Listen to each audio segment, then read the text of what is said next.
क्या रिमझिम वाकई में वीरगढ़ की रानी बनने लायक है? क्या दादीसा का दिल पिघलाना इतना ही मुश्किल है?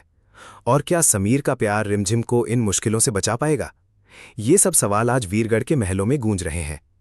कहानी की शुरुआत में रिमझिम समीर से माफी मांगती है, ये स्वीकार करते हुए कि उसके कामों ने उसे बुआ माँ की नज़रों में नीचे गिरा दिया है। समीर उसे दिलासा देता है, लेकिन यह स्पष्ट है कि रिमझिम ने एक बड़ी गलती की है। वहीं दूसरी ओर बुआ माँ और जीजीसा रिमझिम के इरादों पर शक करते हुए उसकी शैतानी और हिम्मत की बढ़ती हद पर नाराज हैं। उनका मानना है कि रिमझिम समीर को अपने जाल में फंसा रही है और अब वक्त आ गया है कि उस चिड़िया के पर काट दिए जाएं।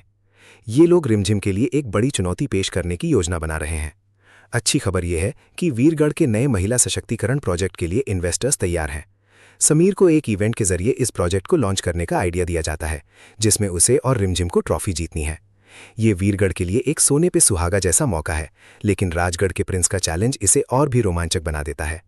जैसे जैसे परिस्थितियां बदलती हैं, रिमझिम स्कूल प्रोजेक्ट के लिए राजस्थान के कल्चर और डांस पर रिसर्च करती है। ये उसके लिए एक मौका है खुद को साबित करने का, और समीर उसकी मदद करने के लिए तैयार है। पर असली तूफान तो तब आता है जब समीर की दादी सा रुक्मणी देवी वीरगढ़ आती हैं। उनकी सख्ताई और परंपराओं पर जोर रिमझिम के लिए एक कठिन परीक्षा साबित होती है। दादी सा स्पष्ट करती हैं कि वे रिमझिम को तब तक स्वीकार नहीं करेंगी जब तक कि उसे परखा ना जाए। ये रिमझिम के लिए एक कड़क परीक्षा है, और अगर वो असफल होती है तो उसे महल छोड़ना पड़ेगा। दादी सा का आगमन न केवल रिमझिम के लिए बल्कि बुआ माँ और चंचल रानी के लिए भी चिंता का सबब बन जाता है। उन्हें डर है कि दादी सा के आने से उनकी अपनी योजनाएं खतरे में पड़ सकती हैं। दादी सा का गुस्सा तब और भड़कता है जब वे रिमझिम को महल में देखती हैं, खासकर जब उसे बंजारन कहा जाता है।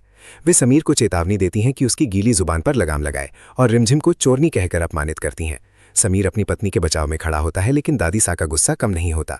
वे रिमझिम पर गांठ पड़ने की बात कहती हैं, जिसका मतलब है कि वे उसे कभी माफ नहीं करेंगी।